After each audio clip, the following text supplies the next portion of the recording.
Hi guys, it's James back with another video and going through once again the backlog of the ones I had stored up and had finished. And this was one I had forgotten about for a bit, and I had one movie that crossed over to another list, so I'm going to use it for this one and I'll take it off the other list. It's just one movie, so it's not a big deal. It just works as one movie in two different genres, I suppose, for my purposes. Okay, so for this list, it would be the top 10 films based on a true story. Top 10 true stories or top 10 films based on a true story, whichever one you like. So we'll start with, I tried to get the lighting good because it's at nighttime, and I did the other one, it was daytime, and to shut that light off because it throws a glare right off of those white posters, which lights up the room nicely, but all you're seeing is a big white flash back there. So I got some other lights on that helps. So we will start with number 10. First, I do have the spoiler alert thing because I am spoiling these movies, but since they're based on true stories, if you just look it up, you know basically how the story plays out. So it's not so much spoiling it if everyone knows what actually happened before you even see the movie. Now, these may be movies you've never heard of, so I guess for that sake, I'll just put it right up at the beginning. Spoiler alert. And we will begin. All right, so number 10, we have a film called, from 2016, directed by Bruce Beresford, called Mr. Church. Now, this one stars Eddie Murphy as the title character, Mr. Church. Also has Britt Robertson, Natasha McElhone, as the main characters. Xavier Samuel's in there too, from Twilight Eclipse. And it's basically Britt Robertson lives with her mom. She's a single parent, and a rich guy that she had dated.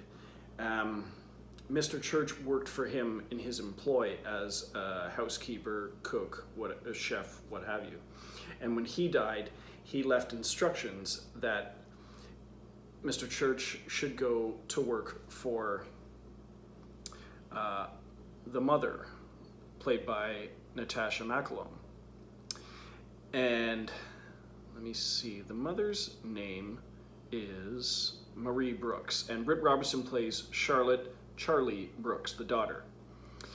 Now, they strike up a friendship because he's just like the greatest cook and a great friend, who ends up helping Charlie out a great deal because she goes away to college and then comes back pregnant.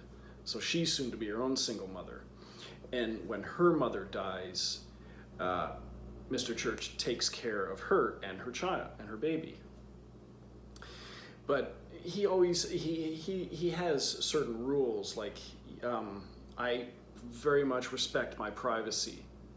Like, I'll do my job and be what I am here when I'm here, but I have my own life, and I don't want them to I don't want them to intersect. And so, of course, she naturally investigates and finds out about his double life, and that causes some tension between the two, but ultimately they come back together. And it was one I had seen a preview for, and when it came out, I grabbed it. And it looked like a very sweet story, and it is. It's a very sweet story based on true events. So that is Mr. Church. Number 9, we have a film from 2003, an Irish film called Veronica Guerin. It's a film by Joel Schumacher, based on the true life of Veronica Guerin, who was a crime reporter for the Sunday Independent, and she sort of latches on to this story about the legal drug trade. And it's sort of the deeper she gets, the more in danger she is. Investigates certain high-profile criminal elements like John Gilligan, Jerry Hutch, and ultimately, it gets her killed. And you have a small little cameo by one of my favorite actors, Colin Farrell, as sort of like a soccer hooligan just outside a store watching. I think he's watching like a soccer game on TV that's playing through the front window, and he interacts with Veronica Guerin there. Veronica Guerin, by the way, played by Cate Blanchett.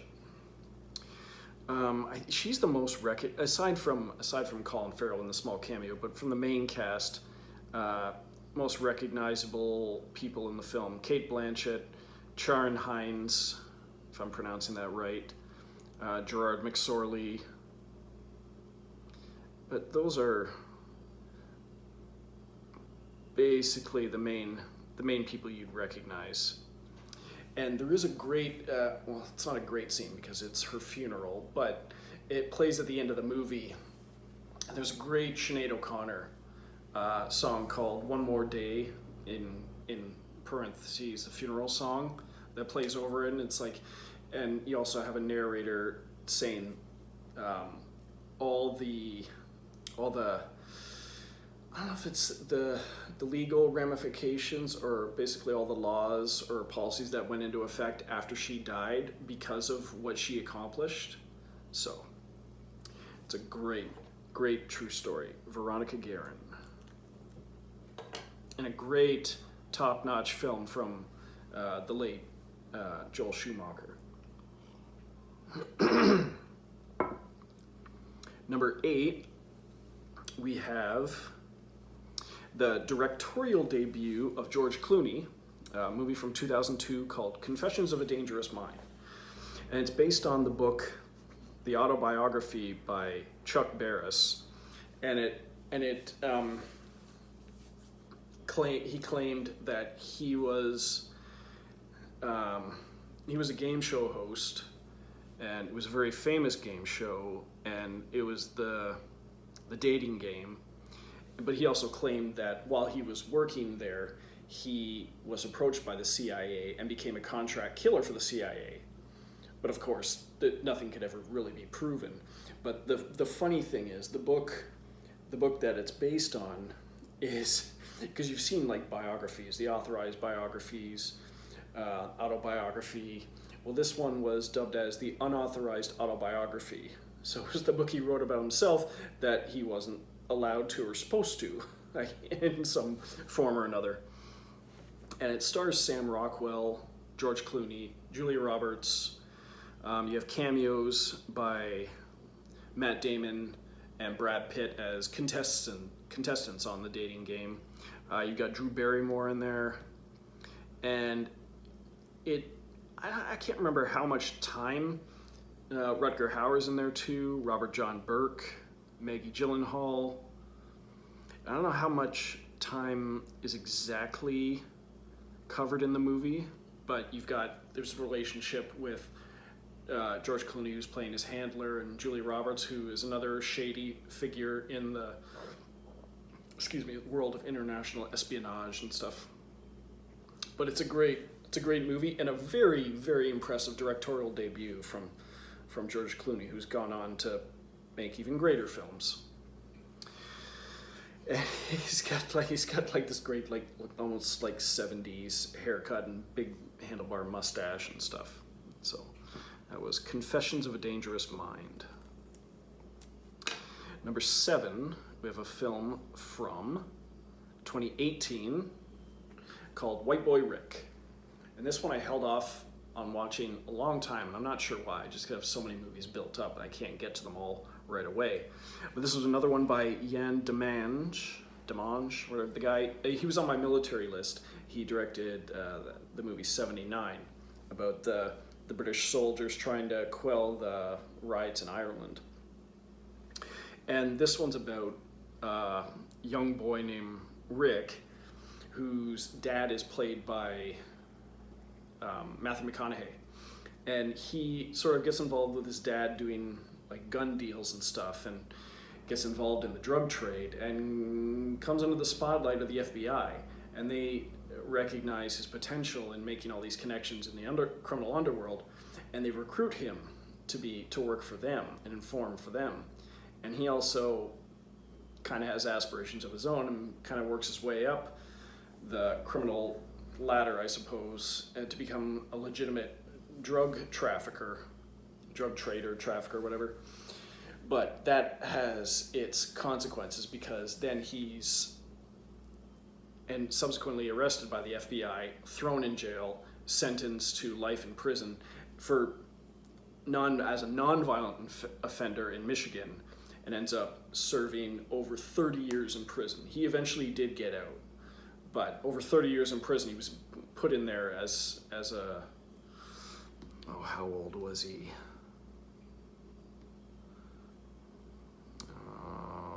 I can't remember, but he was either a teenager or technically an adult. I can't remember exactly. I apologize for that. Well, he became an informant at 14, so he was probably jailed as a minor, but he was in prison for over 30 years. And I didn't expect to like this movie as much as I did, and especially the guy who plays Rick, no, that was the real guy. The guy who plays Rick is played by Richie Merritt, and this was his directorial debut. Acting debut. He'd never acted before. And he did a fantastic job. Matthew McConaughey always does a fantastic job. You've also got Jennifer Jason Leigh as one of the FBI agents, Brian Tyree Henry from Widows, Rory Cochrane, Eddie Marzan, Bruce Dern, Piper Laurie. Oh, it's a great movie. White Boy Rick. Now, number 6 is the one that I was going to have for another list, and this is from 1995. It's called Citizen X, and it's the true story of this Russian serial killer.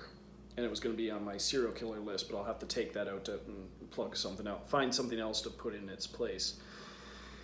And it's about Andrei Chikatilo, who was convicted in 92 of the murder of 52 women and children committed between 1978 and 1990. Now, they made another movie based on this true story called Child 44, which starred Jason Clarke and I think Gary Oldman, but the main guy was Tom Hardy. And I thought it was good, but I liked this one a lot better. Now, unfortunately, I've only been able to find this one on VHS. I'm sure there's a DVD out there, I just haven't seen it. And this one was great because you've got Stephen Rea as one of the main cop investigating, and his superior is played by Donald Sutherland, and Max von Sydow's in there too. The Andrei Chikatilo, I believe, is played by Jeffrey DeMunn. Joss Ackland's in there, Imelda Staunton, and yeah, it's a very, very interesting. Very interesting the way it plays out, and they track the careers of these guys and how they're tracking down this killer and how they finally get him. They realize that he's using stops along the train route. So that is Citizen X. Number 5, we have a film from 1997 called The Assignment. And this one is directed by Christian Dugway, Canadian director, stars Aidan Quinn, Donald Sutherland, Ben Kingsley. And it is loosely based on events that were rumored to have happened. And it's basically, they're trying to, I think it takes place in mid to late 80s. And they're trying to track down the infamous terrorist Carlos the Jackal, who was a real guy. And the CIA approached this naval officer played by Aidan Quinn. The CIA agents are played by Don Sutherland and Ben Kingsley. And they approach him because he bears a striking resemblance to Carlos. minus the long hair and the facial hair. And they train him and school him in mannerisms, and they basically teach him how to act and convincingly portray Carlos the Jackal to his own contacts, the people he knows. And the whole process they go through is fascinating. And Aidan Quinn does a great job playing both his character, whose name is Lieutenant Commander Admiral Ramirez, and Carlos the Jackal. And yeah, this is a great one. I did eventually find this. I had this one on VHS for the longest time. I did find it on DVD, and I highly recommend this one. The Assignment. Number four, we have a film from 2017 called Stronger. This is a film by David Gordon Green, starring Jake Gyllenhaal and Tatiana Maslany, Miranda Richardson, Clancy Brown. And I was aware of this one, but I hadn't watched it for the longest time. It came out, kind of got overshadowed, because it involved about the Boston Marathon bombings. And it kind of got overshadowed by the Peter Berg, Mark Wahlberg film Patriots Day, which was about the hunt for the terrorists behind the bombing. Well, this film focuses on one man who was injured in the bombing, lost his legs. And the woman who was running in the marathon, who is frequently involved with Jake Gyllenhaal's character, he plays Jeff Bauman, and they had been exes off and on in off and on relationships, and they sort of reconnect one more time at the marathon. And this one was strongly recommended to me by my friend Dalton, so thank you, Dalton. And I had told him when I was watching this, just like, I'm like 15 minutes into the movie and I'm already almost crying, just because of Tatiana Maslany's reactions for when she realizes what just happened, and for when she visits him in the hospital. Jake Gyllenhaal certainly deserved an award for this, a nomination at least, Oscar nomination at least, just as a phenomenal job. Certainly near the top of David Gordon Green's filmography, if you ask me. And it involves like their relationship and his rehabilitation, getting back on his feet, so to speak. Sorry, bad joke. Because he has to learn to walk again with like prosthetic limbs and stuff. So that is Stronger. Number 3, we have a film from 1993 called 6 Degrees of Separation. Now, this is a film directed by Fred Schapisi and starring Will Smith. And I believe this was,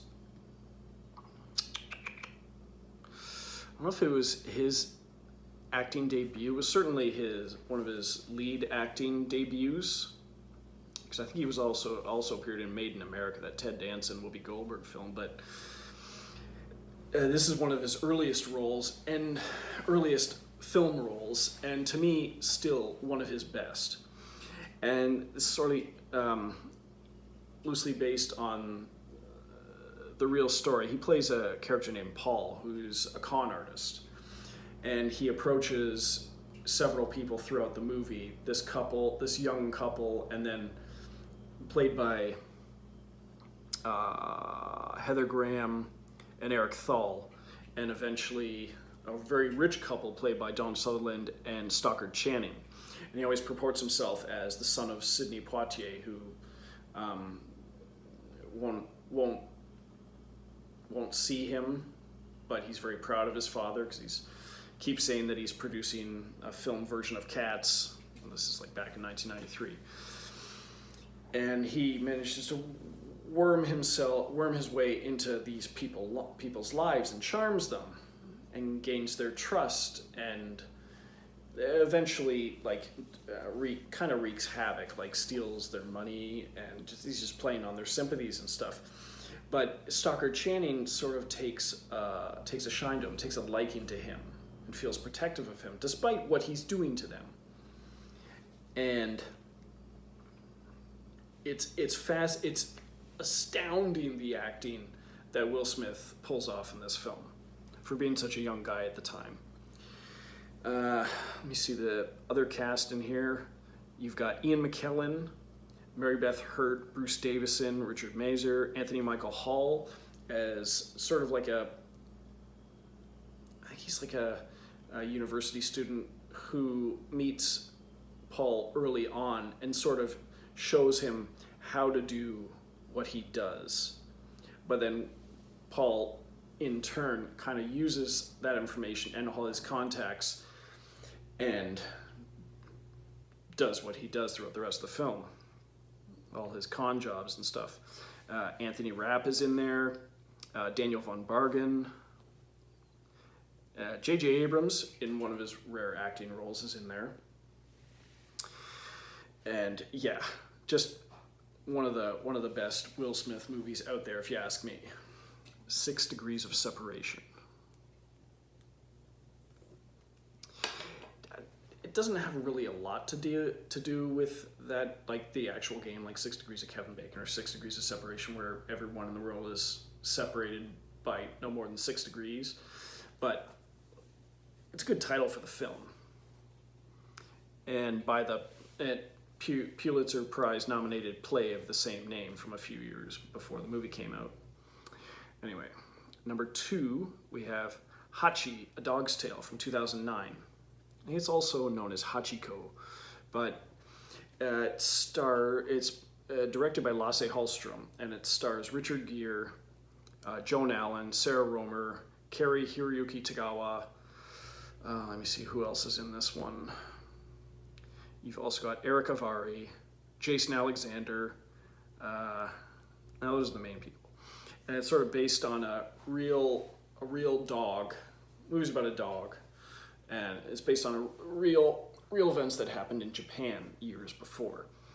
And it's sort of, Richard Gere finds this puppy at a train station, and it's a special breed of dog that's very loyal, and takes it home and they raise it.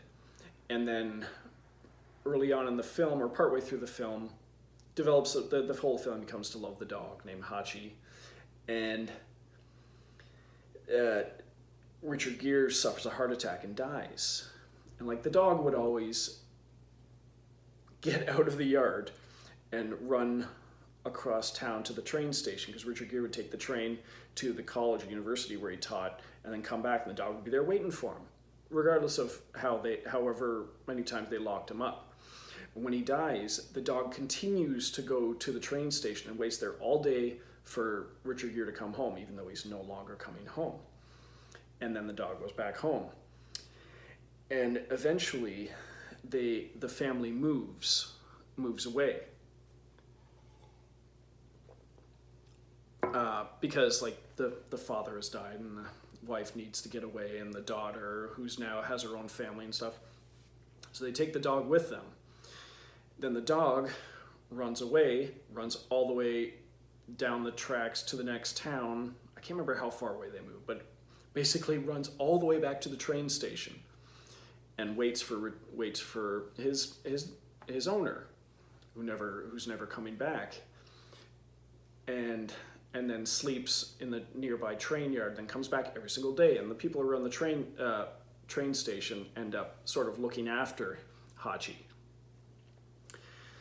And this is one of those tearjerker films, like Bridge to Terabithia and other stuff, where you're just like, oh my god. It's just such a sweet movie. Hachi, A Dog's Tale. Keep trying to get my girlfriend to watch it, but eventually the dog does die at the very end of the movie. She's like, I don't want to see it. I don't want to see it. One day, maybe. All right. last but not least, number 1, we have a film called Without Limits. This is from 1998. And I know these are all mostly from the 90s or whatever, but anyway. And this is written and directed by Robert Towne, and it's called Without Limits. It stars Donald Sutherland, Billy Crudup, Monica Potter, Jeremy Sisto, Matthew Lillard, William Mapother, and it's based on the life of Steve Prefontaine, the American long-distance runner who set numerous records in American high schools and nationals and regionals, and went to the Olympics and competed very well. Didn't win, but competed very well. And his relationship with Monica Potter, who's his girlfriend, and his team, Matthew Lillard, and Billy Burke is on there too, William Mapother, but mainly his relationship between himself and his coach, Donald Sutherland, who plays Bill Bowerman. And it's number 1 for a reason. This one I find infinitely watchable, because Billy Crudup, another one of my favorite actors, who just does a phenomenal job playing Steve Prefontaine. There was another one called Prefontaine, which starred Jared Leto, but I never got all the way through it. It seemed like they sort of switched between stock footage or real footage and the movie, and I just didn't find it as engaging as Without Limits. One of these days, I'll watch it. And he eventually dies in a car accident, like just shortly before he was going to go to the Olympics and break the Olympic record for long distance running. He had it all mapped out what he was going to do. And oh man. And for someone who loves narration, voiceover in a movie, Donald Sutherland does a fantastic job. I think it's mainly just the beginning and the end, but anyway, great performances across the board. Awesome movie. Without Limits. All right, I'm not sure what I'm going to do next, but I hope you liked this one. And yeah. So like and subscribe, and I'll try to keep these coming regularly or semi-regularly. And thanks for watching. Toodles.